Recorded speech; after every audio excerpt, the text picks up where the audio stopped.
bem-vindo a mais um Se Liga na Educação de Ciências. Meu nome é Bruno Galvão, eu sou o seu professor de Ciências, você é aluno do 8º ano do Ensino Fundamental, com quem eu quero falar hoje sobre meteorologia. O que seria isso? Vamos discutir agora mesmo. Antes, eu preciso de dizer quais são os objetivos principais desta aula, ok? Bom, nesta aula eu quero que você, aluno, possa compreender a diferença entre clima e tempo. Essa parte vai ser um pouco da revisão de uma das aulas que nós tivemos, só que hoje nós não vamos focar no clima como foi na aula anterior. Hoje nós vamos focar no tempo. E gostaria que você também fosse capaz de identificar as principais variáveis envolvidas na famosíssima previsão do tempo. O que seria clima, então? Vamos começar com essa breve revisão do que nós vimos antes da semana do acolhimento. O clima ele é um conjunto de características atmosféricas, como temperatura, umidade, chuvas e vento, de uma dada região, medidas em um longo período de tempo, normalmente em anos. Então, o clima não é uma coisa assim que se mede ali em um ano e fala assim, olha, o clima desse lugar é isso. Não. O clima exige um estudo muito grande, um estudo longo durante anos, para que você possa perceber ali características daquela determinada região que não variam tanto. Que toda vez que for inverno ali naquela região vai ter aquelas características, toda vez que for verão vai ter aquelas características, isso vai ajudar a determinar aquele clima que está relacionado a uma região específica. Vamos ver isso aqui no mapa aqui. Tem aqui o mapa do Brasil com os climas brasileiros. Nós sabemos que nós estamos na região tropical do globo, né? Então nós temos fortemente aqui os climas tropicais. Nós temos tropical de altitude aqui nessa região aqui. Nós temos tropical atlântico, que não é à toa, né? Porque que faz divisa com o Oceano Atlântico. Nós temos o tropical equatorial, que é aqui onde nós temos a floresta amazônica. O famoso clima semiárido, aqui ó, no Nordeste. Então, isso aqui que nós identificamos, clima subtropical aqui também, deixa eu colocar aqui. Clima subtropical aqui no sul do país, Rio Grande do Sul, né, Santa Catarina. Então, nós temos aqui o que nós chamamos de clima. Isso não muda, tá? Vai passar o ano inteiro, vai chover, vai fazer sol, vai entrar inverno, vai entrar verão, mas se perguntar, olha, o clima no norte do Brasil é o quê? Clima tropical equatorial. Ah, mas equatorial, tropical, está chovendo. Está chovendo, mas é clima tropical. E clima tropical equatorial, inclusive, chove muito, só faz muito calor. Ah, não, mas eu estou aqui na região aqui de clima tropical de altitude, né, que pega um pedacinho de Minas Gerais aqui, está relacionado com as serras de Minas também. Aí o cara fala assim, nossa, tá frio agora, mas por que o clima é tropical? Tá fazendo frio, entramos no inverno e tal. Não é o caso desse momento que estamos num calor intenso, mas... Não, o clima ali é tropical de altitude e pronto, porque é uma característica geral daquela região. Aquela região, o clima ali, as mudanças de tempo, elas se comportam de uma maneira semelhante durante vários anos. É uma característica daquela região. Então, assim, a gente pode pensar em clima, ok? Ok. Vamos lá. Quase que eu faço coisa errada aqui. Agora... O que seria tempo? Nós falamos também numa aula anterior, aqui eu estou entrando em alguns detalhes, e hoje a nossa aula vai ser focada aqui em variações do tempo. Na aula anterior falamos sobre variações do clima, mas o tempo atmosférico ele é diferente. Ó, ele é um estado da atmosfera analisado em certo período de tempo relativamente curto, que pode variar de horas a semanas. Olha a diferença gigante entre clima e tempo. Clima pertence a uma região, né? Aquela região ali tem aquele clima e pronto. As variações que ela sofre durante o ano não descaracterizam o clima geral daquela região. Agora, tempo não. Tempo você está aí na sua casa, bonitinho, está fazendo aquele sol maravilhoso. Quando passa o horário do almoço, aí o tempo fecha, chega aquele monte de nuvem escura e começa a chover. Isso não é clima. Essa mudança que está acontecendo é uma mudança de tempo. É uma mudança que ocorre no curto prazo. O clima demora anos para você conseguir identificar o clima de uma região, estudar aquilo ali e falar, não, o clima dessa região é esse. Tempo não. O tempo ele pode mudar de uma hora para outra, de alguns minutos para outros minutos, né? Uma pequena passagem de tempo. ou mesmo de um dia para o outro, de uma semana para outra. Então essas variações que nós estamos acostumados, hoje está chovendo, hoje está fazendo sol, hoje está ventando muito, hoje está mais frio, hoje está mais seco, essas relações que nos referimos normalmente, nós estamos nos referindo a tempo, ao conceito de tempo. Então está aqui uma figurazinha mostrando justamente esse contraste, né? O sol e ao mesmo tempo, do outro lado, as nuvens, relâmpago e chuva. Como essas características elas estão próximas e mudam rapidamente quando nós estamos falando de tempo. É isso que eu quis representar aqui para você. E vamos ao foco da aula de hoje, falando de tempo, mas especialmente de como nós medimos o tempo, de como nós averiguamos e como nós conseguimos prever o tempo. É através da meteorologia. A meteorologia é uma ciência que estuda os fenômenos físicos da atmosfera, cuja análise permite a previsão do tempo. Bom, então quando um jornalista chega lá na televisão, aparece aquele mapa do Brasil cheio de nuvenzinha desenhada, né? Um solzinho em alguns estados, nuvem no outro, aí ele fala assim, olha, hoje o dia vai ser chuvoso em Belo Horizonte, ou então fala assim, em São Paulo nós vamos ter sol o dia todo, temperatura máxima 30 graus, temperatura mínima tanto. Aquilo ali que o jornalista está falando com você é previsão do tempo, ele está baseado em dados meteorológicos, ou seja, em estudo do tempo, de previsão do tempo. E para que serve isso? Para que eu vou prever o tempo? Qual a importância de prever o tempo? Eu acho que não é difícil de imaginar, mas vamos ver aqui. Isso vai auxiliar tanto em diversas situações do cotidiano das pessoas, né? Se você vai sair de guarda-chuva ou não, que roupa que você vai vestir, se está chovendo ou não, isso tudo vai influenciar de como você vai se comportar. E vai influenciar também nas atividades econômicas, como na agricultura, na pecuária, no turismo, no lazer, na comunicação, na aviação e até na navegação. Ora, se você for o dono lá de uma fazenda e você pratica agricultura, você tem lá a sua plantação, aí você pensa assim, olha, eu tenho que me programar. Se eu tiver uma noção da previsão do tempo, um mês tal, mês de novembro vai ser um mês chuvoso, então eu vou me preparar de forma diferente. Eu não vou encher minha plantação de água naquela época, eu vou me preparar de forma diferente. Muitas vezes, dependendo do nível da chuva, eu tenho que até proteger aquela plantação. Pecuária, você também é muito importante você prever o que vai acontecer, se vai chover, se vai fazer sol, se vai estar seco ou não, até para você saber como dosar a alimentação do gado, saber onde você vai guardar esse gado, dependendo do tipo de tempo você tem que guardar ele num estábulo ou coisa do tipo. Enfim, a previsão do tempo ajuda muito na agricultura e na pecuária. No turismo nem se fala, né? Que é para nós, eu particularmente, eu não iria para a praia em dia de chuva. Eu espero que você também não. Então ajuda a gente a se prever também. E aí o turismo está ligado diretamente ao lazer também, a comunicação, aviação e navegação. Bom, a aviação e navegação também está ligado à comunicação de certa forma, mas eu vou citar aqui a aviação como um último exemplo aqui. Muitos voos são cancelados por causa de tempo ruim, por causa de uma chuva muito forte, né? Ventos muito fortes, e aí atrapalhar a visibilidade, né? O dia muito nublado atrapalha a visibilidade do piloto do avião. Enfim, estudar o tempo, fazer a previsão do tempo é fundamental para que nós possamos, através dessas previsões, tomar atitudes adequadas para as nossas atividades econômicas e para as nossas atividades diárias, né?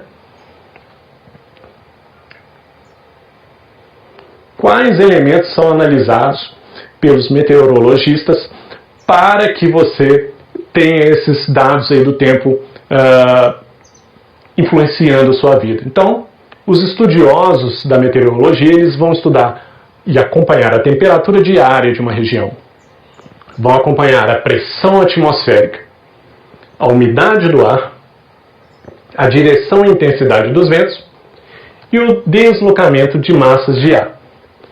Bom, acompanhar a temperatura é um negócio simples para a gente, né? Nós já estamos acostumados, eu imagino que a maioria de nós já conhecem os termômetros, né? Que até nós usamos para medir temperatura corporal, quando para estar com febre e tal. Os termômetros são usados diariamente, principalmente nos grandes centros, nas capitais, você tem algumas esquinas termômetros digitais muito grandes, mostrando a temperatura daquele dia ali, naquele momento, olha, 30 graus agora e tal. Pressão atmosférica, então, é quando se avalia o quanto que os gases da atmosfera estão, vamos dizer assim, pressionando os corpos que estão no planeta. A pressão atmosférica é uma pressão exercida pela atmosfera, e a atmosfera é formada pelos gases. Os gases, eles são matéria, né? Eles ocupam lugar no espaço, e eles têm peso também. Tanto é que uma bola de futebol cheia pesa mais do que uma bola de futebol vazia, porque o gás pesa. E esses gases ao nosso redor, ele faz pressão no nosso corpo em todas as direções e faz pressão em qualquer objeto que está sobre a Terra. E essa pressão atmosférica também está relacionada com a formação de ventos. Já pensou o que é o vento na sua vida? Já pensou o que é o vento? De onde que vem o vento? Sim ou não? Pensa comigo. Se você tem um lugar que os gases estão fazendo muito peso na atmosfera, eles vão empurrar o ar. Vão empurrar o ar e vai fazer o ar se deslocar para um lado. Esse empurrar o ar para um lado que tem menos pressão, de um lugar que tem mais pressão para outro que tem menos pressão, é o que nós chamamos de vento, é um deslocamento do ar. Então, o movimento do ar é o que chamamos de vento.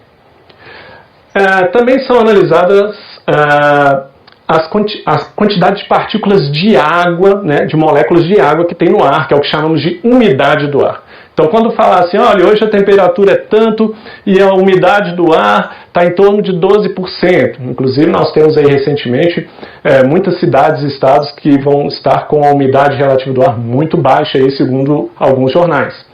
Enfim, a umidade do ar se refere à quantidade de água que tem no ar mesmo. A gente respira oxigênio e tudo, mas saiba que aqui tem moléculas de água no ar, sim. Tem moléculas de água no ar e são fundamentais, inclusive, para o nosso sistema respiratório, para ajudar a manter a umidade aí do nosso sistema respiratório. Tanto é que quando o tempo está muito seco, né? Quando fala assim, olha, hoje o dia vai ser muito seco em Belo Horizonte, dias secos levam a doenças respiratórias, desenvolvimento de alergias, rinites, entre outras coisas. Direção e intensidade dos ventos, acho que é mais tranquilo a gente entender, né? Para onde que o vento está indo, se é para oeste, se é para leste, norte, sul. E o deslocamento de massas de ar também são avaliados para fazer previsão do tempo. Então, existem grandes massas de ar, né? Que podem carregar, inclusive, umidade ou não. E massas de ar quente, massas de ar frio, você talvez já deve ter ouvido falar nisso nas previsões dos jornais também. Uma massa de ar frio está vindo em direção à região sudeste do Brasil. Está chegando uma massa de ar quente vinda do Oceano Atlântico. E muitas vezes essas massas de ar, quando se encontram, elas provocam chuva. Então, é um dado importante também para se prever a possibilidade de chuva, se o tempo vai estar seco, se o tempo vai estar úmido. É um outro fator importantíssimo aí para a avaliação do tempo. Bom, e a tecnologia dessa previsão? Como é que você mede tudo isso? Não é olhando, né? Imagina você olhando, estou vendo a nuvem chegando. O pessoal antigo é muito bom para prever o tempo, né? Olha assim, olha, hoje vai chover. Tá vendo os urubus ali? Quando começa a aparecer muito urubu, vai chover. Eu já vi muito dessas coisas. Mas aqui é diferente. Aqui você precisa de tecnologia, sem desprezar a sapiência dos mais velhos, que muitas vezes tem uma noção boa se vai chover, viu? Mas hoje nós usamos aí satélites artificiais, por exemplo, que vão coletar dados sobre o deslocamento de grandes massas de ar da atmosfera e das estações meteorológicas espalhadas pelo país. Então esses satélites eles conseguem tanto coletar dados dessas massas de ar se movimentando e também coleta dados das plataformas, né, ou na verdade o certo seria dizer das estações meteorológicas. Tem aqui uma figura representativa disso. Está aqui um satélite. Esse satélite está recebendo sinais aqui de uma região e ele está enviando esses sinais para antenas de recepção de outras regiões. Então os satélites eles vão funcionar captando informações e enviando essas informações para diversas estações aí, que vão fazer os cálculos necessários, as avaliações, as análises necessárias para entender como vai ser a previsão do tempo ali naquela região. Ainda falando de tecnologia, nós falamos aqui que mede temperatura, né, que mede pressão atmosférica, que mede umidade do ar, mas quais aparelhos são usados? Então, as estações meteorológicas de todo o mundo recolhem dados por meio de uso de aparelhos, como o termômetro, que é o que nós conhecemos bem, né, que mede a temperatura, anemômetro. Anemômetro é que vai medir a velocidade dos ventos e a direção do vento. Então, é um aparelho que o vento vai bater nele, ele vai girar para um lado ou para o outro, e a velocidade desse giro vai indicar a velocidade do vento, e também para o lado que ele estiver girando vai indicar a direção do vento. Pluviômetro. Pluviômetro ele vai medir a quantidade de chuva. Outro fator, outra expressão super usada nos jornais quando vai falar de previsão do tempo, né? Sei lá, em São Paulo choveu mais de tantos milímetros de chuva. Tantos milímetros de chuva caíram no estado tal, o correspondente ao que deveria ter caído 2 meses, caiu em um dia. Quando isso acontece, foi usado um pluviômetro para medir essa quantidade de chuva que cai. Uma forma simples de pensar seria o seguinte: imagina que você coloca uma bacia com 1 metro quadrado no chão, na hora que chover, e deixa a chuva cair toda. Quando a chuva parar, você pega aquela água que caiu na bacia, mede em litros e fala assim, caiu 10 litros em 1 metro quadrado. Então, 10 litros em 1 metro quadrado. Então, imagina nessa cidade toda que choveu. Aí você pode pegar lá o tamanho da cidade toda em metro quadrado e ter uma noção de quanto de água caiu ali. Isso é uma ideia geral. Aqui eles medem em milímetro cúbico. Mas só de você entender essa ideia, dá para a gente perceber aí como que é feito isso. Higrômetro. O higrômetro ele vai medir a umidade relativa do ar, né, que é a quantidade de moléculas de água que está no ar. E o barômetro. O barômetro tem um nome assim um pouquinho mais estranho, mas é ele que mede a pressão atmosférica. Então o barômetro vai ser para medir essa pressão, e esses dados juntos aqui vão levar os meteorologistas a fazer suas análises e tirar suas conclusões sobre a previsão do tempo. Está aqui uma imagem aqui, de uma estação meteorológica lá do Espírito Santo. Só para você ter uma ideia, talvez você viajando já tenha visto algo assim. E no Brasil, vamos falar do Brasil um pouquinho. Quais são os órgãos responsáveis por fazer essas medições no Brasil? Os principais órgãos que fazem as análises, que coletam, que divulgam esses dados. No Brasil, os principais institutos de meteorologia são o Centro de Previsão de Tempo e Estudos Climáticos, o CPTEC, e o Instituto Nacional de Meteorologia, INMET. Então, esses são os 2 principais institutos de meteorologia do Brasil. Inclusive, alguma imagem ali eu tirei de um desses sites aí, e vale a pena aí conferir lá. É isso. Nós vimos então, reforçamos aqui hoje a diferença entre clima e tempo. Lembrando que clima ele é medido a longo prazo, para você determinar o clima de uma região, específico de uma região. Tempo é quando nós temos mudanças rápidas, né? Pode ser de um minuto para o outro, de uma hora para outra, de uma semana para outra. Está chovendo, faz sol, fez calor, fez frio. Mudanças rápidas, falamos de tempo. E as medições do tempo são feitas pela meteorologia. E a meteorologia vai fazer medições que vão permitir prever esse tempo. Prever se vai chover daqui a uma semana, daqui a 3 dias. Quanto mais próximo, né? Se falar amanhã vai chover, quanto mais próximo a previsão, melhor. À medida que você distancia, a previsão para daqui a uma semana pode mudar, porque os ventos podem mudar de direção, algumas coisas podem mudar. Agora, as previsões mais próximas, 1, 2, 3 dias, normalmente são bem confiáveis. Fatores que influenciam o tempo, nós falamos aí, né? Falamos das tecnologias usadas na previsão do tempo, como os satélites, né? Como os barômetros, anemômetros, entre outros aparelhos aí que são importantíssimos para que nós possamos fazer previsões de tempo. Estão aí algumas referências bibliográficas, espero que você tenha interesse e visite aí, ou procure aí um pouco mais de informação sobre o assunto, que é um assunto interessante, faz parte do nosso dia a dia. É isso que eu queria falar com você. No mais, eu agradeço a sua audiência e bons estudos.